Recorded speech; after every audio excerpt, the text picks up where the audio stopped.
I'm gonna take time to address something. When you run into business, there will be mistakes. But as the biggest boss, you never make the same mistake twice. You see, accountability. Taking accountability is when you the biggest. And remember this, most successful people don't take stumbling as a setback, but actually a stepping stone to greater things. You heard me? Let's be. Rick Ross, he responded to the backlash that he was getting about his Wingstop franchise, and he took accountability because he right. As a boss, you're gonna take some losses, you're gonna learn some stuff, you're gonna make sure you don't make the same mistake twice. But that is crazy about, the employees had to pay for their own uniforms and all the other stuff. But I don't know if it was Rick Ross' direct call for that. He probably put somebody in position that's supposed to overlook that stuff, make sure it's straight, but they probably was being greedy and was putting money in their own pocket. So I'm assuming that Rick Ross, he gonna hire some people to investigate or whatever he gotta do. If for somebody like Rick Ross, he's a rapper, he's a CEO, multi-millionaire, he got several businesses, properties, and he got his own family. He got so many things to worry about.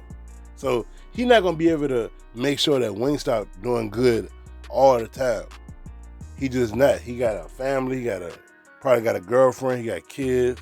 He even got his son in the franchise. So he got all these things going on. I could see something like this happening. Because when I made the other video, it was people clowning me like, oh man, why you going at Rick Ross? He a black man with a business. You know what I'm saying? Don't tear a black man down. It's just jokes, man. That's all I'm doing. It ain't nothing serious. It ain't like Rick Ross going bankrupt because of bad business with Wingstop. And now you make mistakes.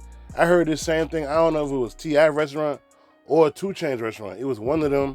It was basically the same thing was happening. It was the managers that was stealing money from the people that was working under them, and then they realized that they was just owing so much money that they had to shut the restaurant down. It's just normal in the restaurant business, I'm assuming. I haven't worked in restaurant in over 10 years, but I can assume in any business, it's gonna be a few people at the top that get greedy and gonna think if they take a little by little that they're not gonna get caught. But at the end, you always gonna get caught because that paper trail is already laid. And Rick Ross, as a CEO, as a businessman, he just gotta investigate, figure out what went wrong so it don't happen again. Like he said, he take accountability, and this is what happened.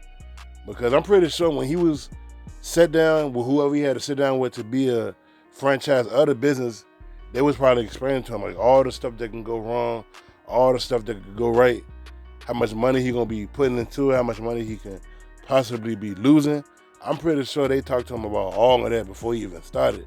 Because if I had millions of dollars like Rick Ross, I would want to invest in different businesses too. And as a business owner, you got to be prepared for losses, as well as gaining money too. So, so he take accountability. So it is what it is, man. What y'all think about this? Be mentioned, come subscribe.